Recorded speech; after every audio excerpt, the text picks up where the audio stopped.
we sat down with Assembly Minority Leader Will Barclay to discuss affordability in the state and learn how Republicans plan to have their voices heard while serving in the minority of the legislature. Here's that conversation. Thank you so much for joining me today, Leader. Chantel, great to be here. Thanks for having me. I'm really looking forward to our conversation.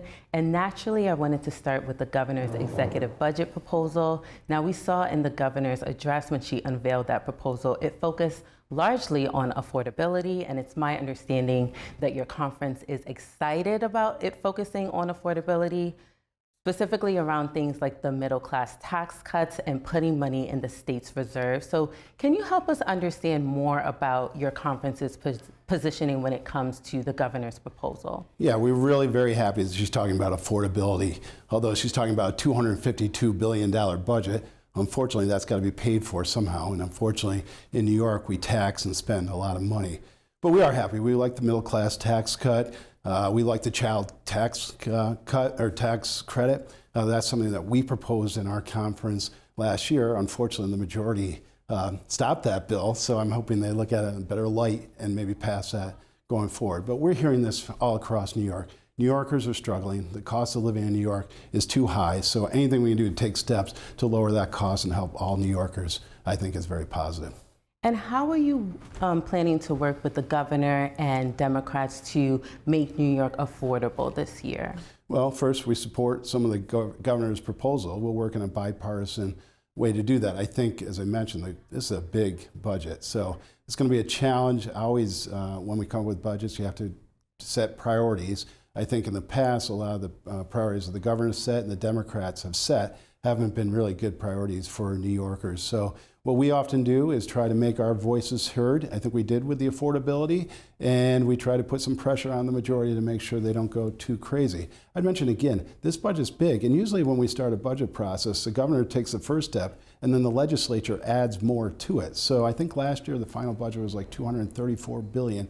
We're increasing it to $252. You can imagine the legislature will want to put even more money in. And Chantel, I'll tell you, in the last 5 years, the budget's increased by $60 billion, That's more than something like 2/3 of all the other states' total budgets. So again, I think if there's a problem, although we're happy with some of the policies I mentioned, if there's an issue here, it's just we're spending way, way too much money in New York. What do you make on the governor's timing on focusing on affordability? As you mentioned, this is a priority of your conference that has been the focus for some time. So what do you think is informing her decision when it comes to affordability? Well, we're all elected officials. We all can read polls, and we all see election results. So I think Trump, who also ran on affordability, won, I think, on the basis of affordability. The governor's not naive to that, and she can read polls. And when you ask New Yorkers, they all say New York is too expensive to live in. The cost of living here is too high. So I think she recognizes that and is trying to answer, those concerns in her way. And going beyond affordability, are there any other policy items or agenda items within the executive budget proposal that has your conference excited? Yeah. Well, again, in her State of State, she talked about crime. We're always happy when there's a recognition that there's an issue of crime in New York. It's something that we've been hammering on for the last several years. I think the public, too. When you poll them, affordability might be number one. Crime's a close second to that. So she did raise up crime. She recognizes the problems on the subway in New York City. She recognized the discovery process that we reformed, or so-called reformed a few years ago, needs to maybe be brought back a little bit. It's gone too far and is causing tough to do speedy trials for prosecutions. We'd like to see her go even farther. We have some issues with the so-called raise the age reform, obviously bail. We've been talking about nonstop for a long time.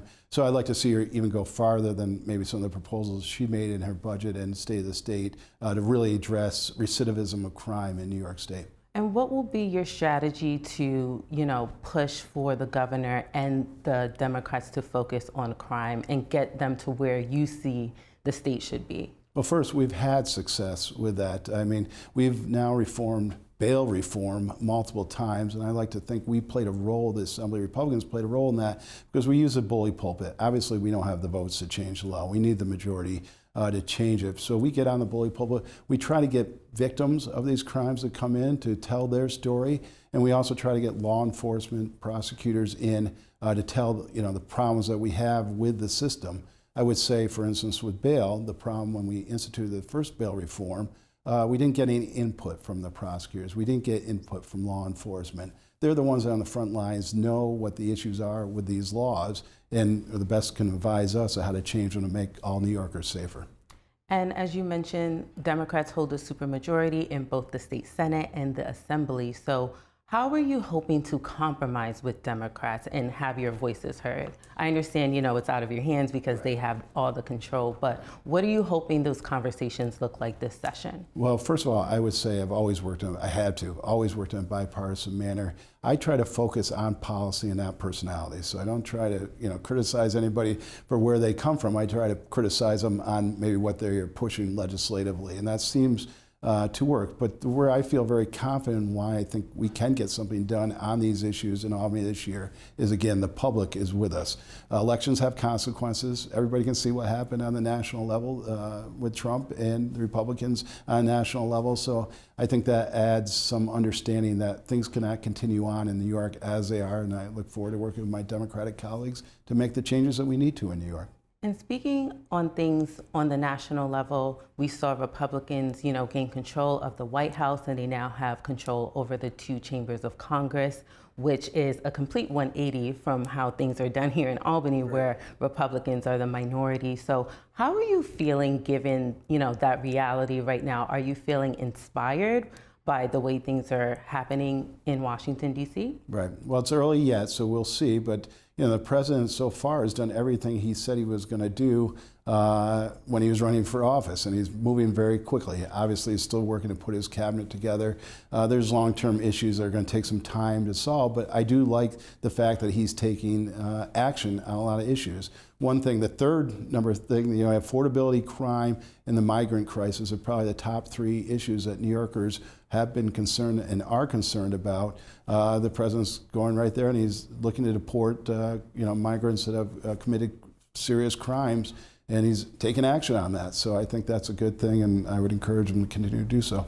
And how will the president's actions inform the way that you lead Republicans here on the state level? Again, we take everything on an issue-by-issue basis. I think our conference supports this president. I would note this president's more popular than the current governor in New York State, and we're a very blue state. So we'll continue. We'll look to work with, obviously, a president any way that we can to implement those policies that New Yorkers want here in New York. And I wanted to switch gears and talk about congestion pricing. I know that you've been pretty vocal about your opposition to that plan that is now enacted in New York City. So I wanted to get an understanding on how you're hoping to help New Yorkers mitigate the challenges that you're saying congestion pricing is bringing to them. Well, the congestion pricing obviously is the cost. As I mentioned the other day in a press conference, you can't talk about affordability and then charge people $9 to drive in New York City. I think it is the wrong direction. We have a problem with the MTA that runs the subways and transportation systems in New York City because they've been spending money like crazy. So first of all, we ought to get an audit of the MTA to understand what the problems are there and where the money is going. I think they can, before they start charging more for their to their ratepayers or people just driving now in the city, maybe they want to look at trying to collect the money from the fare beaters or people that jump the turnstile. Maybe they want to look at other things that they can do to run a much more efficient operation than what they're currently doing. We can't just keep charging people more and more money because the prices are going up. People can't afford to do that anymore. And in response to your opposition to congestion pricing, the governor said that upstate elected officials need to understand that the residents of New York City need help. Congestion pricing will bring help, and it would also support revenue going to the MTA. And she also invited you to take a trip on the subway. So I wanted to get your response to that position by the governor and understand if you've had any conversations with her about taking that trip on the subway. I haven't, but I'm willing to take that trip with her, provided provided she's willing to take a car trip with me from the hardworking firemen, policemen that might live slightly outside the city and have to commute into the city, or the hardworking New Yorkers that live maybe on 61st Street and have to go to work downtown. That's going to cost them $9 every time they try to cross the block. So, but I am very happy to have any of that conversation. I may be from Oswego County. I know congestion pricing might not directly affect me, but I also represent a conference of 47 members. We have members in the city. We have members in all the MTA areas around the city and the suburbs, and that is directly affecting them. And they're the ones telling me that their constituency cannot afford to pay the $9.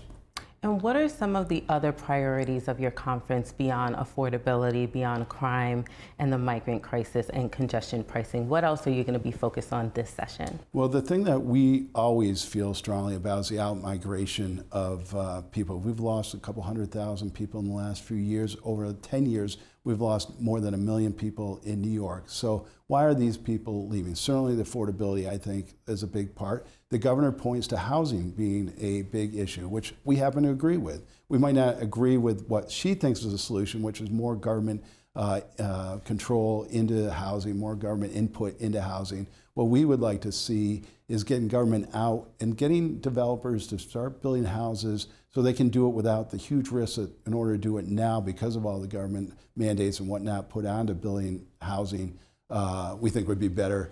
I do agree with the governor this far. We got to increase the share of housing in New York, and so as we can increase the supply, that's going to be able to lower the demand.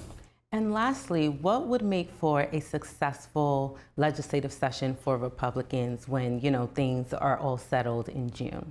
Well, first of all, we don't think the sustainability of the budget. As I said, her proposal's big. Very likely legislature could put more money in. We'd like to see a more realistic budget number that we can afford going forward. With her current proposal, we have some huge out-year gaps or big deficits going forward. So we may get away with it this year. The following year, the year after that, it's going to really cause us problems. So we'd love to see a more sustainable budget.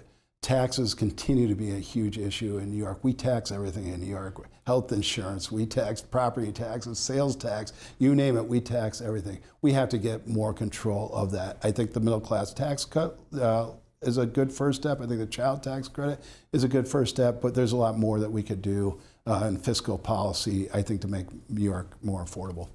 It sounds like there's certainly a lot to look forward to, but unfortunately, that's all the time we have for today. Thank you so much for taking the time to speak with us today, Leader. Thank you. And we were speaking with Assembly Minority Leader Will Barclay. And for more on the Republican priorities this session, you can visit our website at nynow.org.